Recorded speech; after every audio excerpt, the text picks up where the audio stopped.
Hi hello welcome to Aadab Hyderabad. నేను మీ journalist Sai. నిన్న ఢిల్లీ పర్యటనలో ఉన్న మహేష్ కుమార్ గౌడ్ గారు కొన్ని సంచలనమైన వ్యాఖ్యలు చేశారు. ఎప్పటి నుంచో మనకి ప్రతి రాజకీయ పార్టీలో ప్రతి సమావేశంలో ప్రతి చోట వినిపిస్తున్న మాట ఏంటంటే, ఖచ్చితంగా ఇవాళ కాకపోతే రేపు, రేపు కాకపోతే ఎల్లుండి అయినా సరే, ఎప్పటికైనా సరే హరీష్ రావే కేసీఆర్కి వెన్నుపోటు పొడుస్తారు, కట్టప్ప మాదిరి ఎప్పటికైనా కేసీఆర్కి వెన్నుపోటు పొడవబోయేది హరీష్ రావే అని చెప్పి చాలా సందర్భాల్లో చాలామంది చాలా సందర్భాల్లో ఈ పదాలు వాడారు. చాలామంది దీన్ని నమ్ముతారు, చాలామంది ఇప్పటికీ దీన్ని విశ్వసిస్తూ ఉంటారు. అయితే కవిత కూడా ఇదే అంశం పైన చాలా రోజుల నుంచి మాట్లాడుతూ వచ్చారు. ఎప్పటికైనా ఖచ్చితంగా హరీష్ రావే పార్టీని చీల్చే ప్రయత్నం చేస్తున్నాడు, హరీష్ రావే కుట్ర చేస్తున్నాడు అని చెప్పి కవిత చాలాసార్లు డైరెక్ట్గా హరీష్ రావుని విమర్శించిన పరిస్థితి మనకు కనిపిస్తూ ఉంది. అయితే ఈరోజు స్వయాన పిసిసి చీఫ్ మహేష్ కుమార్ గౌడ్ గారు కూడా ఇదే అంశం ప్రస్తావించారు. ఖచ్చితంగా ఏదో ఒక రోజు బీఆర్ఎస్ను రెండుగా చీల్చబోయేది, కేసీఆర్కి వెన్నుపోటు పొడవబోయేది హరీష్ రావు మాత్రమే. ఏదో తనకున్న డబ్బులతోటి కేటీఆర్ సోషల్ మీడియా నడిపించే ప్రయత్నం చేస్తున్నాడు, కానీ కేటీఆర్కి పార్టీ పైన కావచ్చు, పరిపాలన పైన కావచ్చు, కార్యకర్తల పైన కావచ్చు, దేనిపైన పూర్తి స్థాయిలో పట్టు లేదు. అక్రమంగా సంపాదించిన డబ్బులతోనే సోషల్ మీడియా నడుపుకుంటూ ఆ సోషల్ మీడియా వాళ్ళ ద్వారా కేటీఆర్ని హైలైట్ చేయించుకునే ప్రయత్నం చేస్తున్నాడు తప్పించి కేటీఆర్కి పార్టీ పరంగా ఎటువంటి పట్టు లేదు. పార్టీ మొదటి నుంచి కేసీఆర్తో ఉన్న హరీష్ రావుకు మొదటి రోజు నుంచే ముఖ్యమంత్రి అవ్వాలనే ఆశ బలంగా ఉంది. దానికి తగ్గట్టుగానే కేసీఆర్ పక్కనే ఉంటూ కేసీఆర్కి వెన్నుపోడ్చే ప్రయత్నం చేస్తున్నాడని చాలామంది విమర్శలు చేస్తూ వచ్చారు. కవిత కూడా చాలాసార్లు అదే పాయింట్ చెప్పారు. అయితే ఈరోజు మహేష్ కుమార్ గౌడ్ గారు చెప్పటం నిజంగా, ఎందుకంటే ఆయన ఒక రాజకీయ నాయకుడిగానో ప్రతిపక్ష నేతగానో చెప్పలేదు. మహేష్ కుమార్ గౌడ్ గారు పిసిసి చీఫ్ హోదాలో ఈ వ్యాఖ్యలు చేశారు. అంటే పిసిసి చీఫ్ అంటే దాదాపుగా చాలా ఏదో ఒక పూర్తి సమాచారమో దాని గురించి ఏదో ఒక ఇన్ఫర్మేషన్ లేనిదే ఆయన లాంటి వ్యాఖ్యలు చేయరు. సహజంగా మహేష్ కుమార్ గౌడ్ గారు కాంట్రవర్సీలకు కొంచెం దూరంగా ఉండే వ్యక్తి.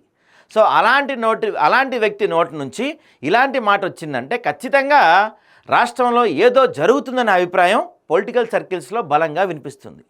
ఎందుకంటే ఆయన దగ్గర ముఖ్యమంత్రికి ఎంత స్థాయిలో అయితే ఒక వ్యవస్థ ఉంటుందో పిసిసి చీఫ్కి కూడా అంతే స్థాయిలో వ్యవస్థ ఉంటుంది. కాబట్టి ఇంటెలిజెన్స్ నుంచి ఏదైనా సమాచారం ఉందా, ఇంకేదన్నా రాజకీయ వర్గాల నుంచి ఏదైనా సమాచారం ఉందా అనే అంశాలు ఇంకా పూర్తిగా బయటకు రాలేదు. కానీ కాకపోతే ఇప్పుడు మహేష్ కుమార్ గౌడ్ చేసిన ఇటువంటి వ్యాఖ్యలు ఒక్కసారిగా రాష్ట్ర వ్యాప్తంగా సంచలనంగా మారాయి. చాలా రోజుల నుంచి ఇలాంటివి వినిపిస్తూనే ఉన్నాయి, కానీ పిసిసి చీఫ్ నోట వెంట రావటం ఇప్పుడు ఏమనిపిస్తుందంటే ఖచ్చితంగా ఏదో జరుగుతుంది రాష్ట్రంలో, బీఆర్ఎస్ పార్టీలో ఏదో జరుగుతుంది. దీనికి అనేక అంశాలు, అనేక పరిణామాలు బలాన్ని చేకూరుస్తూ ఉన్నాయి.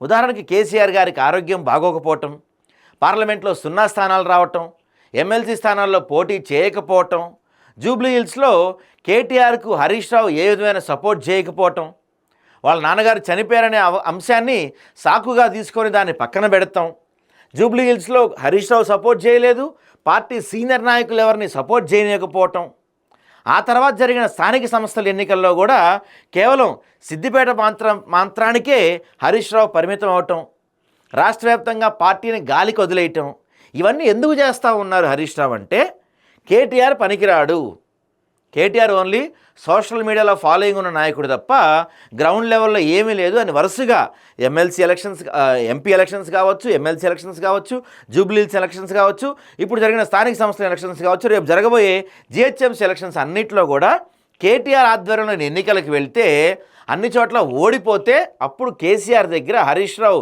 చూడు కేటీఆర్ దీనికి పనికిరాడు, ఖచ్చితంగా నేనైతేనే పార్టీని గెలిపించగలుగుతాననే ఒక ప్రయత్నం, లేనిచో పార్టీని రెండుగా చీల్చే ఒక కుట్ర హరీష్ రావు చేస్తున్నారనేది పొలిటికల్ వర్గాల్లో ఎప్పటి నుంచి వినిపిస్తున్న వాదన. ఈరోజు మహేష్ కుమార్ గౌడ్ గారు దానికి వంత పాడతాం ఇంకా బలం చేకూరుతుంది. ఎప్పటి నుంచో కవిత చెప్తూ వచ్చారు, కేటీఆర్ అన్న చూసుకో, హరీష్ రావు పార్టీని 2 ముక్కలు చేసే ప్రయత్నం చేస్తున్నారు, కేటీఆర్ అన్న చూసుకో అని చెప్పి ఎప్పటి నుంచో కవిత గారు చెప్తా ఉన్నారు. సో ఈరోజు దానికి మహేష్ కుమార్ గౌడ్ గారు మాట్లాడతాం, కవిత వ్యాఖ్యలు, పార్టీలో జరుగుతున్న పరిణామాలన్నీ కనుక మనం నిశ్చితంగా గమనిస్తే కవిత చెప్పినట్టు, మహేష్ కుమార్ గౌడ్ గారు చెప్పినట్టు ఖచ్చితంగా కేసీఆర్ గారికి హరీష్ రావుతోనే థ్రెట్ ఉందనే అభిప్రాయం బీఆర్ఎస్ పార్టీ వర్గాల్లో కూడా బలంగా వినిపిస్తుంది.